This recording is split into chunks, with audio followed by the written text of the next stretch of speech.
What does it mean to truly know someone? In the glittering concrete canyons of New York City, where wealth and status reign supreme, success is measured in square footage and stock prices.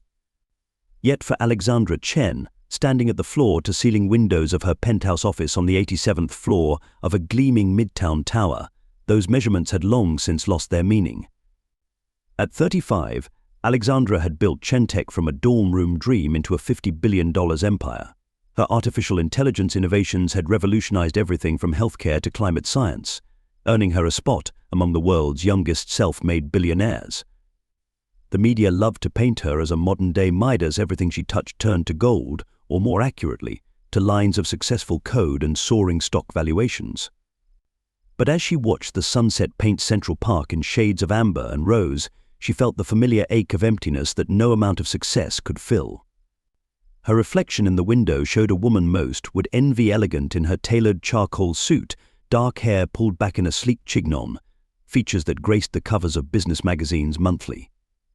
Yet her eyes held a loneliness that even the best photographers couldn't quite edit away. MS. Chen, your 7 p.m. dinner with the board has been moved tomorrow. Her assistant's voice crackled through the intercom. Would you like me to schedule something else?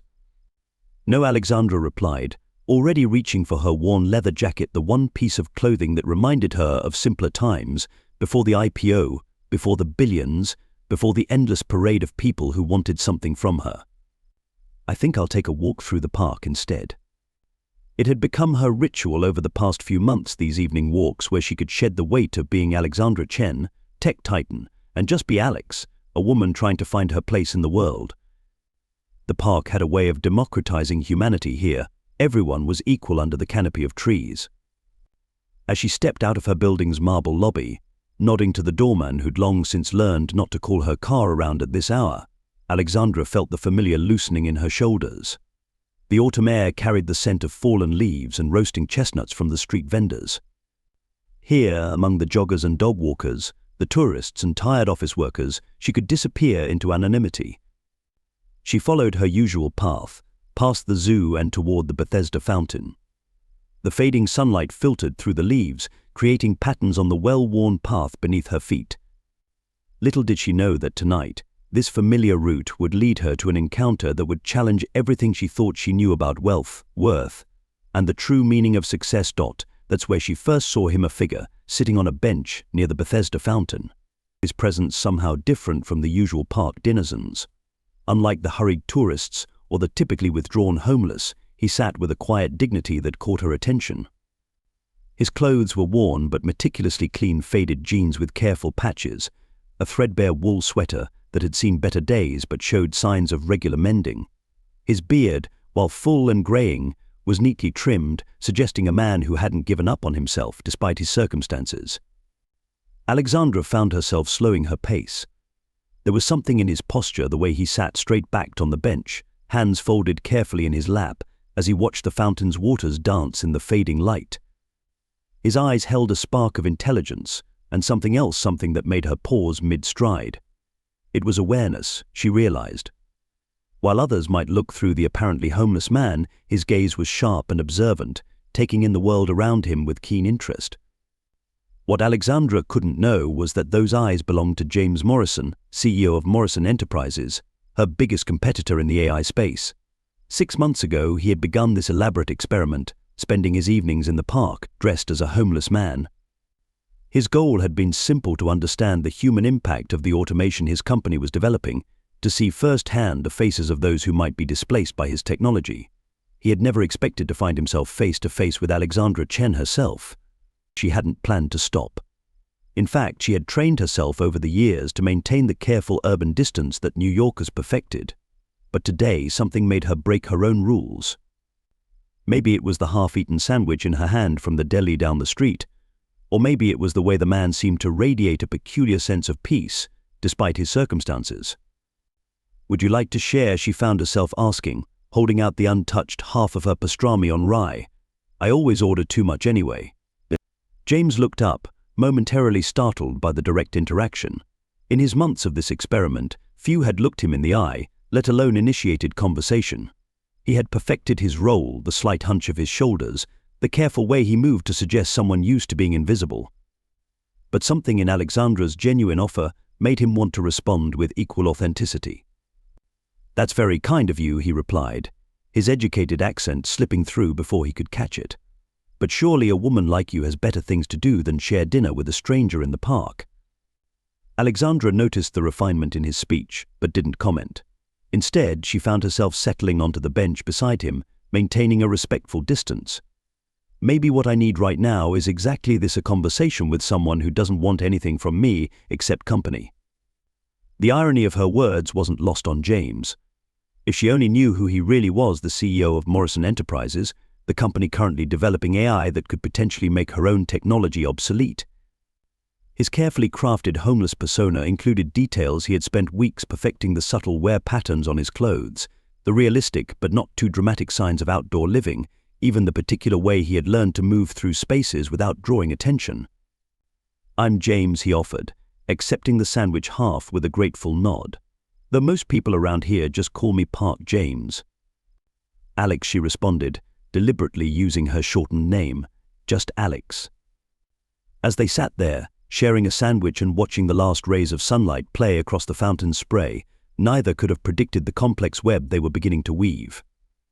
James silently catalogued the differences between Alexandra Chen, the tech mogul he knew from competitor research, and this woman who would share her dinner with a stranger. Alexandra found herself intrigued by the contradictions in her companion, the philosophical observations delivered in that carefully modulated voice, the weathered hands that nonetheless showed signs of recent manicuring. The sun had nearly set when Alexandra finally stood to leave. "Same time tomorrow?" she found herself asking, surprising them both. James nodded, maintaining his character while his mind raced with the implications. "I'm always here," he replied softly. "The fountain makes good company." As Alexandra walked away, her heels clicking on the park path, James watched her go with a growing sense of unease. He had started this experiment to understand the human cost of technological progress. Instead, he was about to learn an unexpected lesson about the price of deception and the priceless nature of authentic connection. Over the next few weeks, their evening meetings became a cherished ritual. Alexandra found herself leaving the office earlier, declining dinner invitations from Silicon Valley peers, and timing her walks to arrive at the fountain just as the sun began its descent. James, maintaining his elaborate deception, made sure to vary his arrival times and appearance while keeping that essential core of dignity that had first drawn her attention. Their conversations flowed with an ease that surprised them both. Away from boardrooms and balance sheets, they discovered a shared passion for topics that rarely came up in their corporate lives. James carefully wove his experiences as a CEO into stories about his previous life in the business world, while Alexandra found herself sharing vulnerabilities she'd never voiced to anyone else. "You know what I miss most about my old life," James said one evening, watching a group of children chasing bubbles near the fountain. "The illusion of certainty. When you're in the corporate world, you think you can control everything with enough planning, enough resources. Out here," he gestured to the park around them, "you learn that control is just another comfort we invented." Alexandra pulled her knees up to her chest, perching on the bench in a way she'd never allow herself to sit in her office. "That's exactly what terrifies me sometimes," she admitted. "At Chentech, everyone expects me to have all the answers. They see the success, the billions, but they don't see the nights I lie awake wondering if our AI developments might hurt more people than they help." James felt his heart constrict at her words. Here was the very concern that had driven him to start his homeless experiment, voiced by the woman who was supposedly his fiercest competitor. The genuine worry in her voice made his deception feel heavier than ever. "Maybe that worry is exactly what makes you good at what you do," he offered carefully. "The people who never question their impact are usually the ones who should." Their conversations often took such turns, deep philosophical discussions springing from seemingly casual observations. Alexandra found herself increasingly drawn to James's unique perspective, the way he could strip complex issues down to their human core. What she saw as wisdom born of hardship was actually the result of years leading a major corporation, but the insights were no less genuine for their disguised origin. "Tell me about your happiest memory," she asked one evening, sharing a cup of hot chocolate she'd brought from her favorite cafe. James paused, thinking carefully. He could have manufactured a story fitting his homeless persona, but increasingly he found himself wanting to share real pieces of himself with her. "I was 7, he began. My father had just lost his job, and we couldn't afford much that Christmas, but he spent weeks building me a treehouse from scrap wood he collected. It wasn't perfect, the floor slanted, and the roof leaked when it rained. But it was the first time I understood that value isn't always about money." The story was true, though he'd never shared it in any corporate biography. Alexandra reached out and squeezed his hand briefly, the first physical contact they'd shared. The gesture sent warmth spreading through his chest, followed immediately by a wave of guilt. For Alexandra, each meeting revealed new layers to the man she knew as Park James. His insights into technology and its human impact seemed remarkably current for someone supposedly disconnected from that world. She found herself taking mental notes of his observations, sometimes restructuring Chen tech policies based on their discussions. "You've changed since you started coming here," her assistant remarked one day. "You seem lighter somehow." Alexandra merely smiled, unable to explain that her evening conversations with a supposedly homeless man had become the most authentic part of her day. She found herself thinking about James during board meetings, imagining his perspective on corporate decisions. His presence in her life had begun to shift her whole world view. Meanwhile, James struggled increasingly with his double life. During the day, he led Morrison Enterprises with a new sensitivity to human impact, implementing programs to protect workers potentially displaced by their technology. In the evenings, he rushed to change into his carefully curated homeless attire, his heart racing until he saw Alexandra approaching their bench. The guilt gnawed at him constantly now. Every genuine laugh they shared, every moment of vulnerable connection, felt both precious and painful. He was falling in love not just with Alexandra Chen, the billionaire, but with Alex, who brought him hot chocolate and listened to his thoughts as if they were treasures. "Sometimes I think you're the only person who really sees me," Alexandra confessed one evening, watching the autumn leaves dance across the pathway. "Everyone else sees the CEO, the billionaire, the tech titan, but you just see me." James felt the words like a physical blow. Maybe he said carefully, "We see in others what we need to see in ourselves. You saw a person worth talking to when others saw someone to avoid. That says more about you than it does about me." Their conversations began to draw attention. Park regulars noticed the well-dressed businesswoman who spent her evenings talking with the homeless man. Some recognized Alexandra from the media, and soon photographs began appearing on social media. But Alexandra found she didn't care about the speculation. For the first time in her life, she had found someone who seemed to want nothing from her except her true self. As autumn deepened into winter, they adapted their routine. Alexandra brought thermal blankets and insisted James accept them, fighting back tears at the thought of him sleeping rough, unaware that he returned each night to a penthouse not unlike her own. James found himself sharing more real details of his life, carefully disguised as hypotheticals or past experiences, drawn by an increasing need to be known by her. Their connection grew deeper, more complex, and more genuine, even as it balanced precariously on a foundation of necessary lies. Both of them sensed they were heading towards something inevitable, though neither could have predicted exactly how their carefully constructed world would soon unravel. The crisp autumn days grew shorter, and James Morrison's life became an increasingly complex juggling act. By day, he directed Morrison Enterprises from his sleek office overlooking Madison Avenue, making million-dollar decisions and competing directly with Chen Tech in the AI marketplace. By evening, he transformed himself in a rented storage unit near Central Park, trading his bespoke suits for carefully weathered clothing, applying subtle makeup to suggest exposure to the elements. "Mr. Morrison, the board meeting is running late," his executive assistant warned one afternoon, "and you have that interview with Tech Weekly at 5. James glanced at his watch, anxiety rising. Alexandra would be expecting him at their bench by 6. Move the interview to tomorrow morning, he decided. Some things can't wait. Meanwhile, Alexandra's inner circle had begun to notice changes in her behavior. Her best friend and Chen Tech's CFO, Sarah Williams, cornered her after a strategy meeting.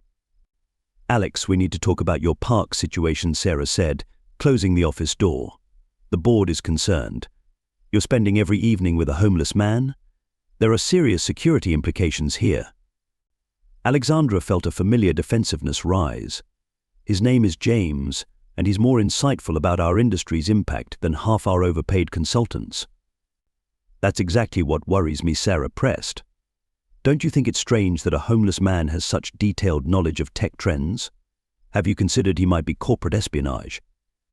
The irony of Sarah's accurate yet misguided concern wasn't lost on James when Alexandra shared it during their evening meeting, both of them wrapped in warm scarves against the November chill. Corporate espionage, James chuckled, though his heart raced. Is that what they think of me? They don't understand, Alexandra said softly, moving closer to him on their bench. They haven't heard you talk about how AI could help homeless shelters optimize their resources, or your ideas about universal basic income as automation increases. The media attention grew steadily. Tech billionaire's strange park romance headlined the New York Post. Alexandra Chen's secret evening meetings speculated Business Insider. Paparazzi began lurking behind trees, hoping to catch photos of the odd couple. James found himself checking news sites compulsively, terrified that someone would recognize him. Yet he couldn't bring himself to end their meetings. Every evening with Alexandra felt more real than all his board meetings combined. The romantic tension between them built gradually, like a slow rising tide. It showed in small moments, Alexandra's hand lingering when she passed him a coffee cup, James forgetting to maintain his humble posture when explaining complex economic theories, their bodies gravitating closer on their shared bench. You never asked me for anything, Alexandra marveled one evening, snowflakes catching in her dark hair. Everyone in my life wants something: money, connections, favors, but you just want to talk about books and ideas and the way the light hits the fountain at sunset. James felt the weight of his deception like a physical pain.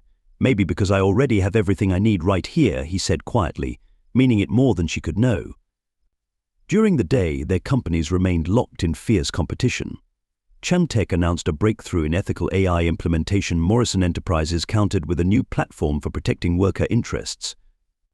Each announcement was secretly influenced by their evening conversations, though neither could acknowledge it. Alexandra's security team insisted on watching from a distance, but she refused to let them interfere.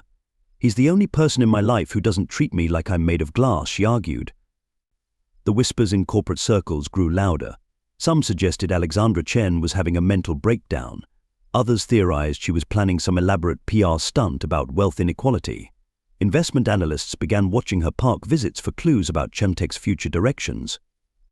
Yet in the middle of this swirling speculation, their connection deepened into something neither had expected. They developed their own private language of shared jokes and references. Alexandra found herself planning her day around their evening meetings, while James's careful deception became both harder to maintain and more impossible to end. "Tell me about your dreams," she asked one snowy evening, huddled close to him for warmth. James looked at her, snowflakes melting on her eyelashes, and forgot for a moment which version of himself he was supposed to be. "I dream about a world where people can be truly themselves," he said, "but where we're not all hiding behind some version of ourselves we think others want to see." "Is that what you think I do? Hide behind my success?"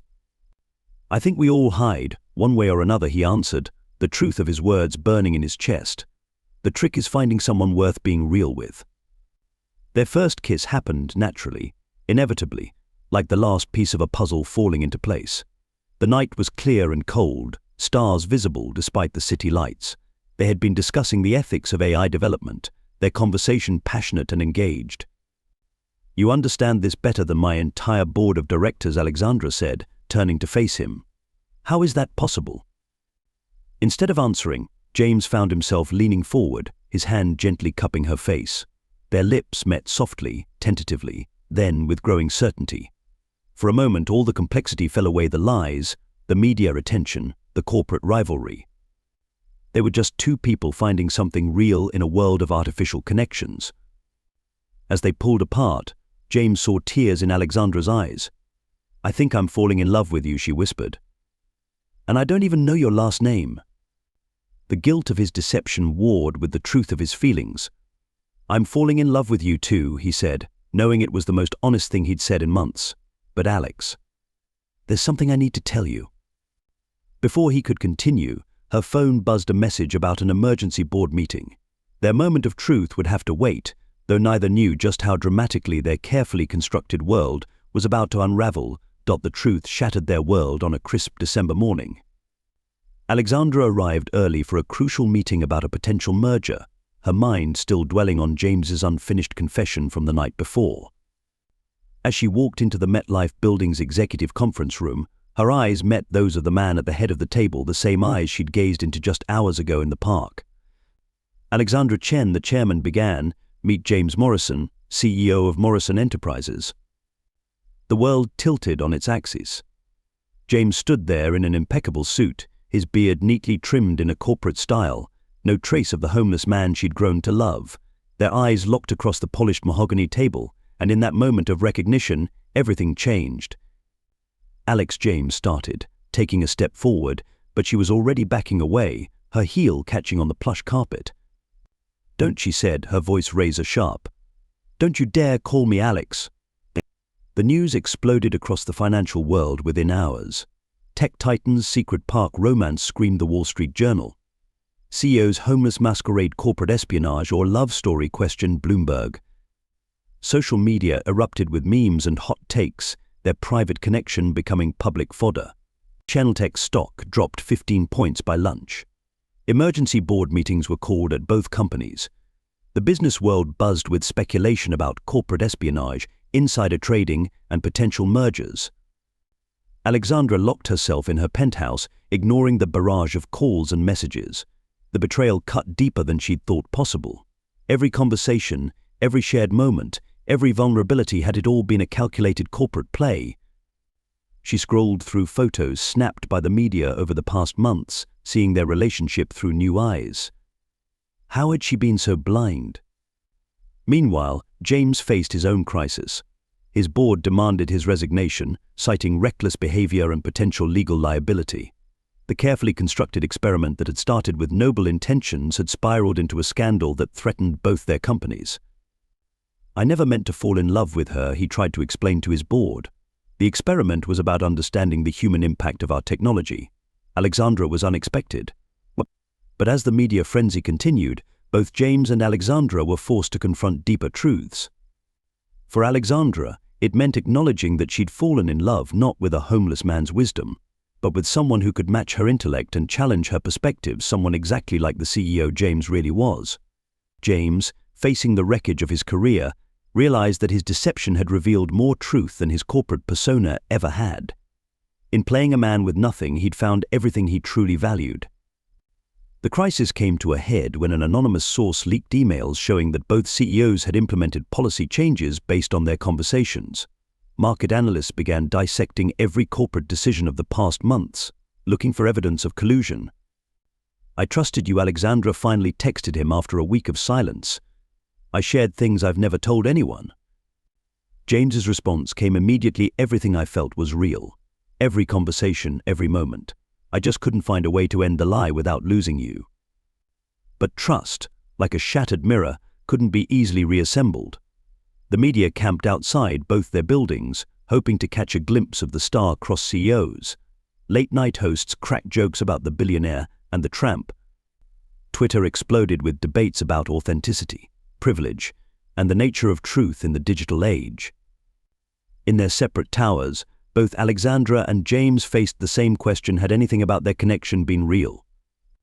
The answer lay somewhere between the truth and lies, in those moments on a park bench when titles and wealth fell away, and two people simply talked about the world they hoped to create. As the scandal reached its peak, both realized they had to make a choice: retreat behind their corporate masks forever, or find a way to be as authentic in their public lives as they had been on that park bench. The decision would reshape not just their lives, but their understanding of what it meant to be truly seen in a world of carefully curated appearances. In the weeks that followed the scandal, Alexandra found solace in an unexpected place, the same park bench where everything had begun. Each evening, she sat there alone, watching others pass by, understanding for the first time why James had chosen this spot for his experiment. From here you could see every layer of New York society passing by: tourists with their dreams, workers with their weariness, the wealthy with their carefully constructed walls. In her office high above the park, she began implementing changes that surprised her board. Chentech launched a comprehensive impact study on how their AI affected different socioeconomic groups. She insisted on hearing from people at every level of society, not just the tech elite who usually filled her calendar. "You're different lately, Sarah," her CFO observed during a late-night strategy session. "Stronger somehow." "I learned something from being deceived," Alexandra replied, looking out at the city lights. "Sometimes the greatest truths come wrapped in lies." Meanwhile, James faced his own reckoning.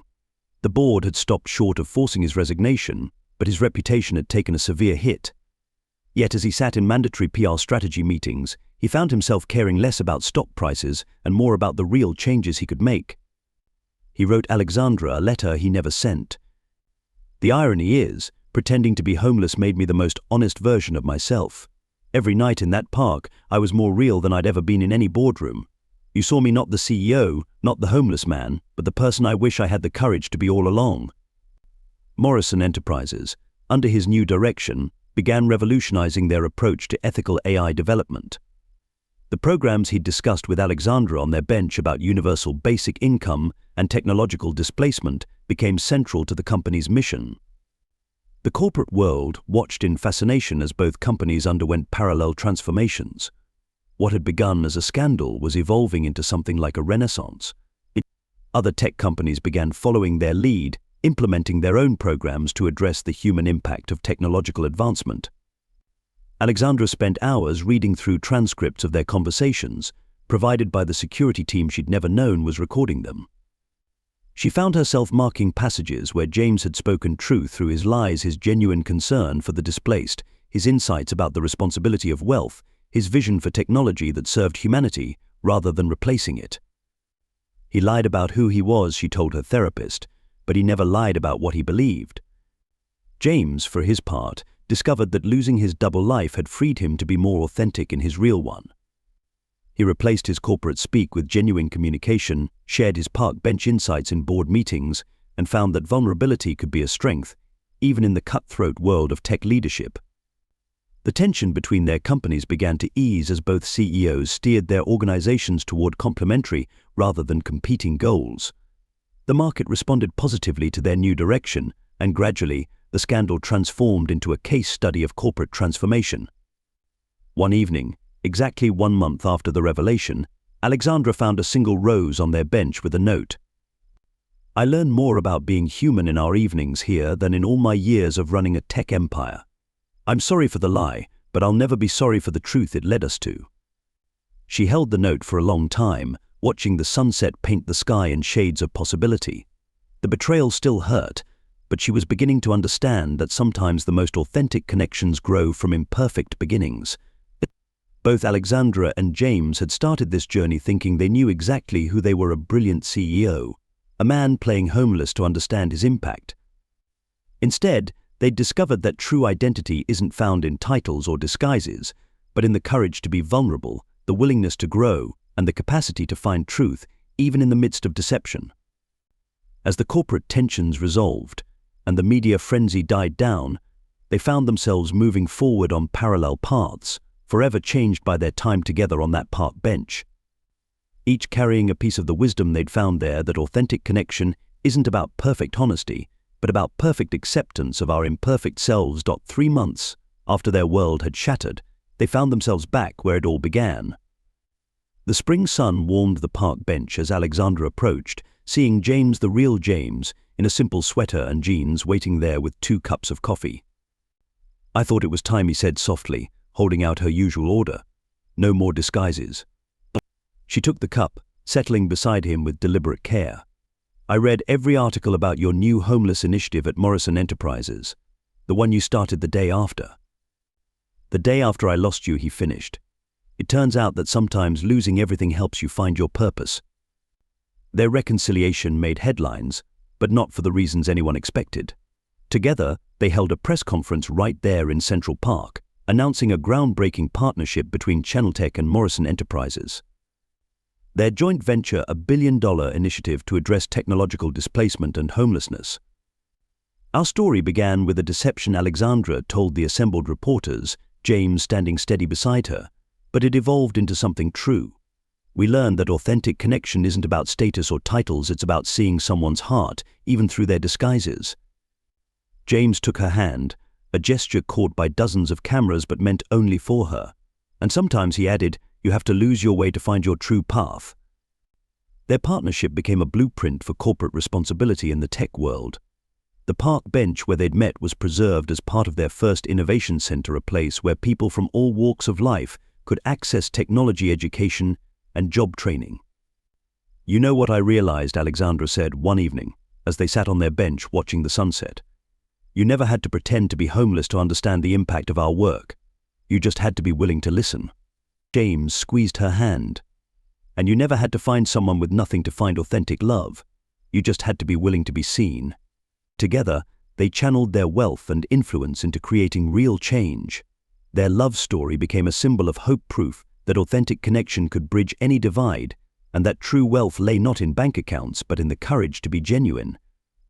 The media called it a modern fairy tale, but those who knew them saw something more profound: two people who had found their truth through false pretenses and chosen to transform their deception into a force for good. Ready to head home, James asked as the park lights began to flicker on. Alexandra smiled, remembering all the evenings they'd spent here, all the layers of pretense that had fallen away. I am home, she said softly. Right here, being real with you. And as they walked hand in hand through the park where their story began, they carried with them the knowledge that sometimes the most authentic love grows from imperfect beginnings, and that true connection transcends all the roles we play in life. 1 year after their reconciliation, Alexandra and James stood together at the grand opening of the Central Park Innovation Center, a gleaming facility built around their original bench. The building housed not just a state-of-the-art homeless shelter, but also a technology training center, mental health facilities, and a business incubator for those rebuilding their lives. When I first sat on that bench pretending to be homeless, James addressed the crowd, his hand intertwined with Alexandra's, I thought I was researching the impact of our technology. Instead, I discovered something far more valuable: that true connection happens when we strip away all our pretenses. Alexandra stepped forward, her eyes bright with purpose. This center represents more than just our personal journey. It's a testament to what happens when corporate success meets human compassion. Their initiative had sparked a revolution in Silicon Valley. Other tech companies began following their model, creating similar centers across the country. The term Chen Morrison Standard became shorthand for corporate responsibility that prioritized human impact alongside profit margins. But perhaps their greatest legacy was the shift in corporate culture itself. Both Chantech and Morrison Enterprises had transformed into companies where authenticity was valued above image, where success was measured not just in dollars but in lives improved. The greatest wealth, Alexandra often said, isn't what's in our bank accounts. It's the ability to be truly ourselves and still be loved.